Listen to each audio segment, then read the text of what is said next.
Assalamu alaikum students. Welcome to the seventh lecture of mathematical reasoning. Last lecture के अंदर हमने topic start किया था रूल ऑफ इन्फ्रेंस का, तो आज उसी टॉपिक को लेके आगे चलेंगे। आज जो चीज़ें इसके अंदर हम पढ़ेंगे वो है फॉल्सेस के बारे में, और फिर उसके बाद rules of inference for quantified statements. तो पहले देखते हैं कि फॉल्सेस क्या होती हैं।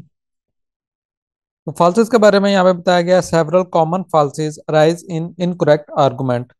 These falsies resemble rule of inference but are based on contingencies rather than tautologies. These are discussed here to show the distinction between correct and incorrect reasoning. तो जो हमने कुछ रूल ऑफ इन्फ्रेंस पढ़े हैं उससे मिलते जुलते ही कुछ ऐसे रूल्स क्रिएट किए जा सकते हैं जिससे हम ये अंदाजा लगाते हैं कि ये जो रूल है ये करेक्ट है, लेकिन वो एक्चुअल में करेक्ट रूल नहीं होता। तो इस किस्म के जो भी रूल होंगे उन्हें हम फॉल्सिस कहेंगे। जो दो सबसे कॉमन फॉल्सिस हैं वो यहाँ पे बताई गई हैं। फर्स्ट वन है the proposition P implies Q and Q implies P is not a tautology because it is false when P is false and Q is true. In other words, they treat the argument with premises P implies Q and Q and conclusion P as a valid argument form, which is not. This type of incorrect reasoning is called the fallacy of affirming the conclusion. तो rule of inference के अंदर जो सबसे first rule हमने पढ़ा था यहाँ पे उसकी बात हो रही है, वो रूल था मॉडस पोनेंट रूल। तो मॉडस पोनेंट रूल के बारे में बताया गया है, जो कि अभी आपके सामने शो हो रहा है। ये रूल कुछ इस तरीके से है, पी इम्प्लाई क्यू। तो यहाँ से हम इस नतीजे पे पहुंच सकते हैं क्यू, कि अगर पी हमारे पास करेक्ट होगा, पी इम्प्लाइज क्यू करेक्ट होगा, तो हमारे पास क्यू भी करेक्ट होगा। लेकिन इसी के अंदर अगर मैं पी और क्यू की पोजीशन चेंज कर दूं, अगर इस तरीके से ये हो जाए Q P implies Q P, तो ये एक इनकरेक्ट आर्गुमेंट है।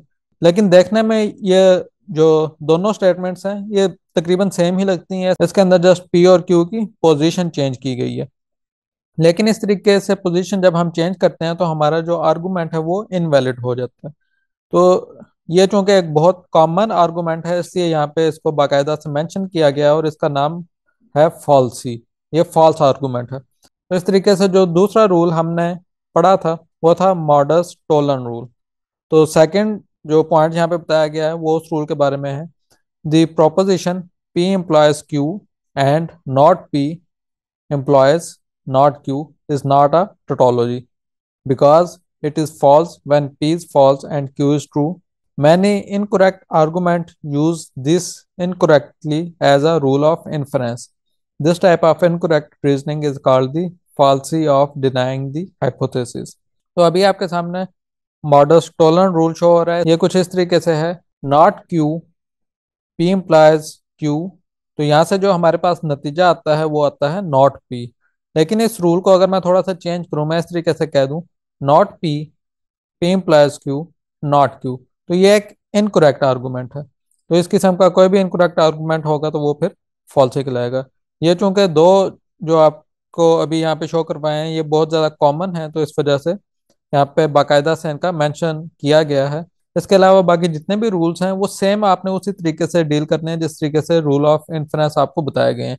उसमें किसी भी जगह पे अगर पी या क्यू की पोजीशन चेंज होती है तो उसकी वजह से वो कंप्लीट जो रूल है वो गलत हो जाता है और उसको हम यूज नहीं कर सकते। इसके बाद नेक्स्ट है फिर यूनिवर्सल क्वांटिफाइड स्टेटमेंट्स।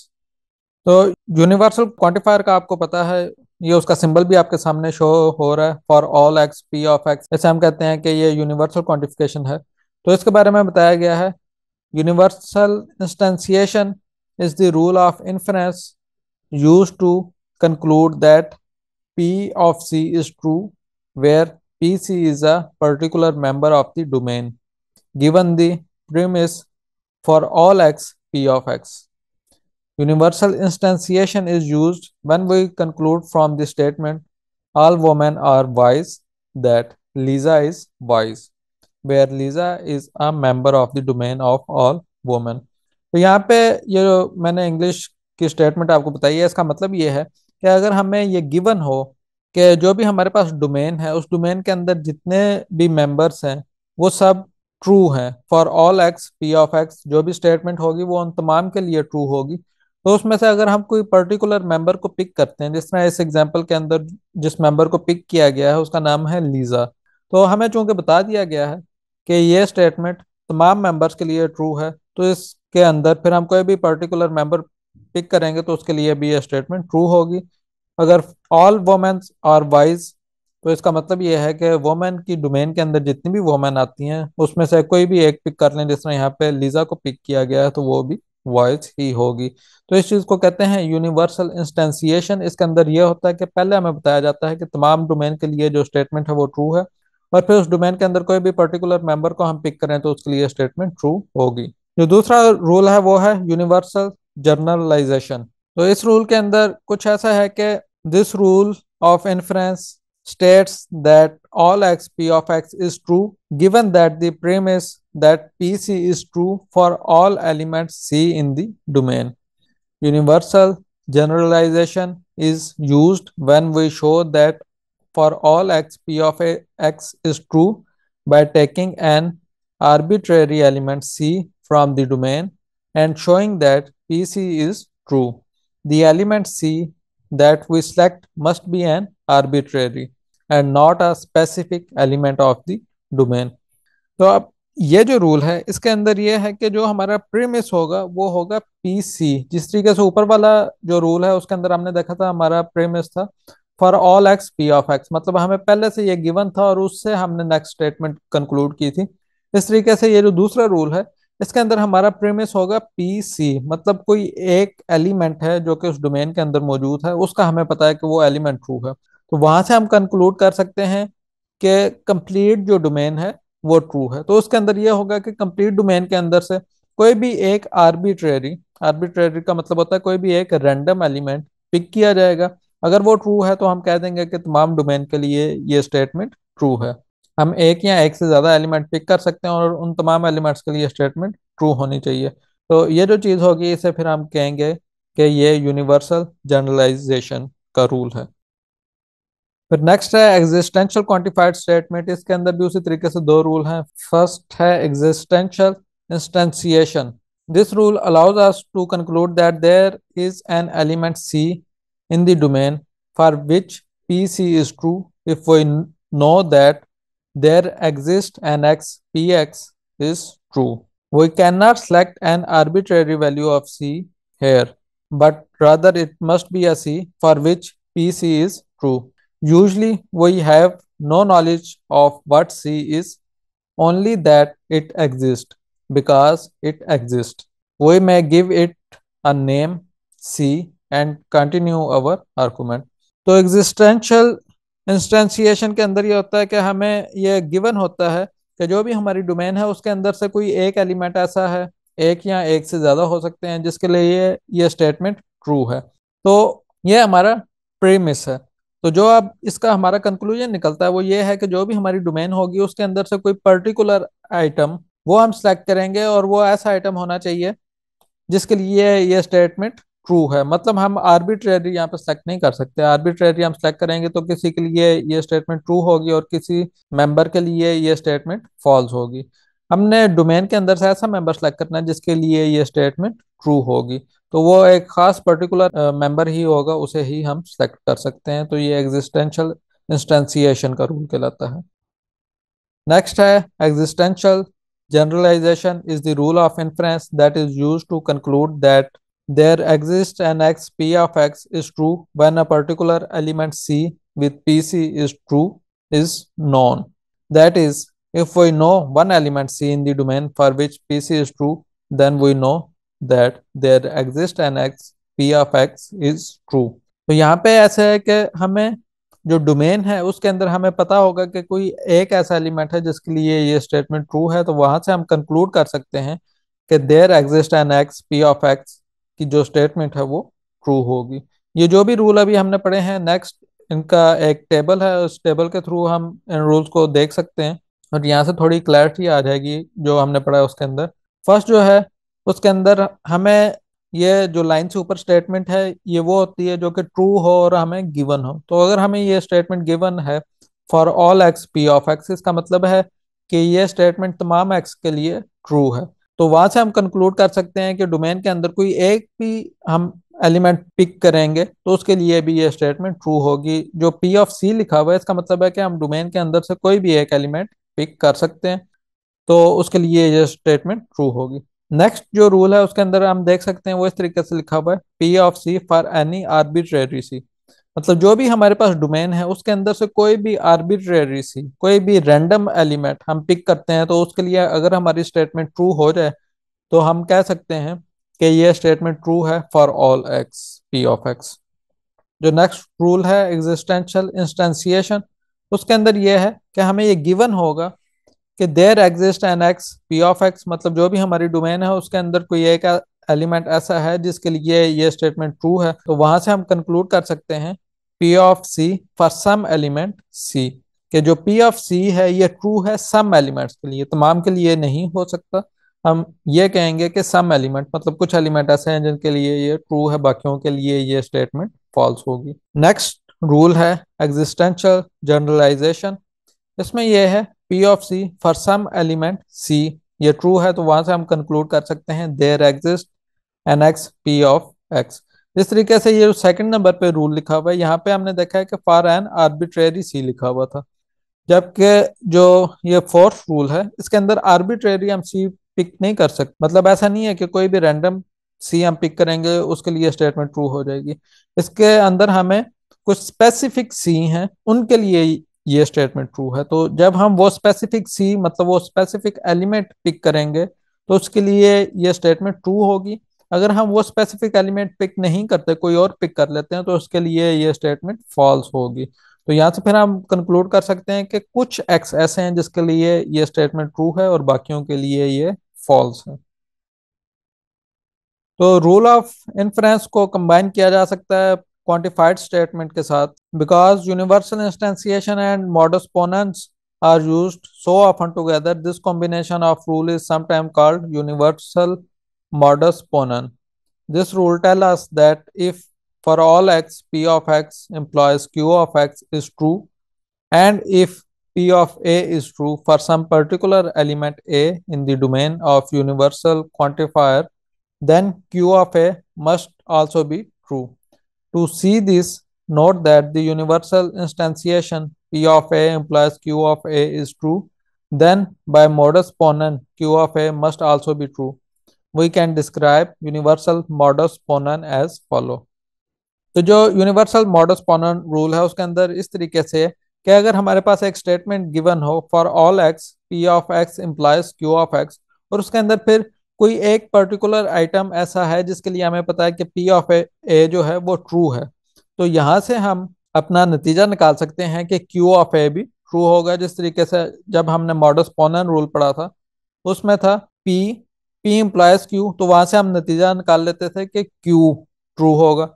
तो इस तरीके से P of X implies Q of x है यहाँ पे, और पी ऑफ ए एक ऐसा एलिमेंट मौजूद है जिसके लिए हमें पता है कि ये स्टेटमेंट ट्रू है, तो वहां से हम अपना नतीजा निकाल लेंगे कि क्यू ऑफ ए की जो स्टेटमेंट है वो भी ट्रू होगी। इस तरीके से नेक्स्ट रूल है जिसे कहते हैं मॉडस टोलन रूल, और यहाँ पे हम बात कर रहे हैं यूनिवर्सल क्वांटिफिकेशन की, तो इस वजह से इस रूल को कहेंगे universal modus Tollens rule. Another useful combination of a rule of inference from propositional logic and a rule of inference for quantified statement is universal modus tollens. Universal modus tollens combines universal instantiation and modus tollens and can be expressed in the following ways। तो ये जो अभी rule आपके सामने show हो रहा है इसे हम कहेंगे यूनिवर्सल मॉडस टोलन रूल। जिस तरीके से मॉडस टोलन रूल था वहां पे था P implies Q not Q, तो वहां से हम अपना नतीजा निकाल सकते थे नॉट पी। इस तरीके से यहाँ पे है for all x P of X implies Q of x, और सेकंड चीज जो हमें पता है वो है not Q of A for any particular atom, के डोमेन के अंदर कोई ऐसा पर्टिकुलर एटम है जिसके लिए नॉट ऑफ ए वाली स्टेटमेंट ट्रू है, तो यहाँ से हम कंक्लूड कर सकते हैं कि नॉट पी ऑफ ए वाली स्टेटमेंट भी ट्रू होगी। तो इस तरीके से जो रूल ऑफ इन्फ्रेंस हैं उन्हें हम कंबाइन कर सकते हैं क्वांटिफाइड स्टेटमेंट के साथ, और रूल ऑफ इन्फ्रेंस स्टेटमेंट्स के ऊपर भी बिल्कुल उसी तरीके से काम करेंगे जिस तरीके से नॉर्मल स्टेटमेंट्स के ऊपर काम करते हैं। लास्ट में एक एग्जांपल है इन रूल्स के लिए। एग्जांपल कुछ इस तरीके से है Show that the premises a student in the class has not read the book and everyone in the class passed the first exam implies the conclusion someone who passed the first exam has not read the book. तो सबसे पहले तो हम ये करेंगे कि variable assign कर देंगे स्टेटमेंट्स को। सी ऑफ एक्स की जो स्टेटमेंट है वो है एक्स इन दिस क्लास, मतलब कोई भी एक स्टूडेंट है, उस स्टूडेंट को हम कह सकते हैं x. X in the class, ये स्टेटमेंट हो जाएगी सी ऑफ एक्स। फिर नेक्स्ट स्टेटमेंट है x has read the book, जो भी स्टूडेंट है उसकी जगह पे एक्स आ रहा है, x has read the book. और फिर उसके बाद थर्ड स्टेटमेंट है x has pass the first exam. तो ये तीन स्टेटमेंट्स हैं जिन्हें हमने वेरिएबल असाइन कर दिए हैं।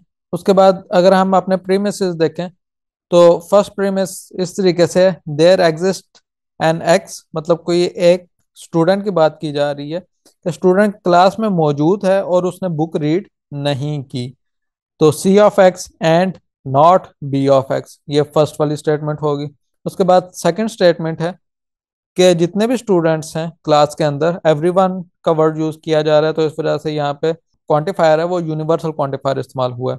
Everyone in the class C of X implies P of X, जितने भी स्टूडेंट हैं क्लास के अंदर उन्होंने फर्स्ट एग्जाम पास कर लिया। तो उसके बाद जो कंक्लूजन है हमारा वो इस तरीके से होगा, समवन का वर्ड यूज किया गया है, इस वजह से एग्जिस्टेंशियल क्वांटिफायर यहाँ पे इस्तेमाल किया जा रहा है। Who have pass the first exam has not read the book, P of X मतलब पास द फर्स्ट एग्जाम, उसके बाद एंड है और उसके बाद नॉट रीड द बुक, तो नॉट बी ऑफ एक्स आ रहा है।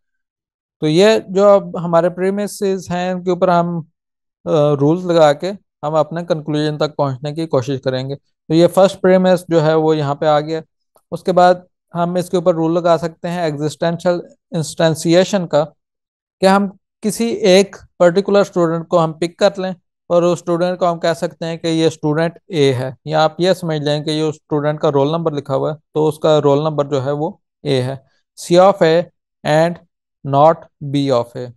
तो यहाँ से हम इसकी सिंप्लीफिकेशन करके, जिस तरीके से रूल ऑफ इन्फ्रेंस के अंदर सिंप्लीफिकेशन का रूल है वही यहाँ पे लगेगा, कि जब भी दरमियान में एंड का सिंबल आ रहा हो तो जो दोनों स्टेटमेंट्स होती हैं वो ट्रू होती हैं, तो उसमें से किसी एक स्टेटमेंट जिसके ऊपर हमने आगे काम करना है उसे हम ट्रू कंसिडर कर लेंगे। तो सी ऑफ ए ये चूंकि आगे यूज होनी है तो इसे हमने कंसिडर कर लिया है कि ये स्टेटमेंट ट्रू है। फिर उसके बाद नेक्स्ट प्रीमिस आ गया, for all X C of X implies P of x.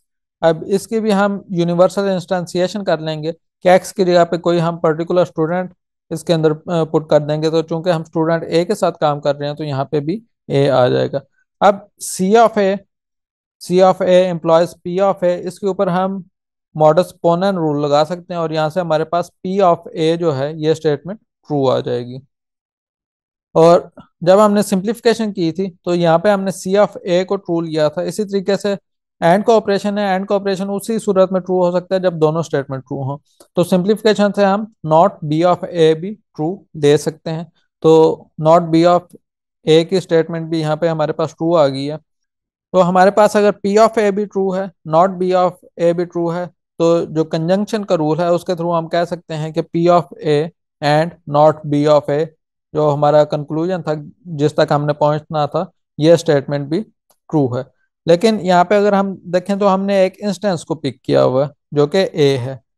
तो एग्जिस्टेंशियल जनरलाइजेशन से हम कह देंगे कि अगर किसी एक स्टूडेंट के लिए ये स्टेटमेंट ट्रू है तो इसका मतलब है कि क्लास के अंदर चंद स्टूडेंट ऐसे हैं जिनके लिए ये स्टेटमेंट ट्रू है। तो ये फिर इस तरीके से हो जाएगा, there exist an X P of X and not B of X. मतलब यहाँ पे कोई ऐसा स्टूडेंट एग्जिस्ट करता है जिसने एग्जाम पास कर दिया लेकिन उसने बुक रीड नहीं की। तो इस तरीके से ये जो रूल ऑफ इन्फ्रेंस है ये क्वांटिफाइड स्टेटमेंट के ऊपर भी लगाए जा सकते हैं। इसके साथ ही हमारा लेक्चर एंड हो गया है। इस लेक्चर के अंदर अगर आपको किसी चीज़ की समझ नहीं आई तो आप कमेंट सेक्शन में पूछ सकते हैं। मिलेंगे इंशाल्लाह नेक्स्ट लेक्चर में, तब तक अल्लाह हाफिज़।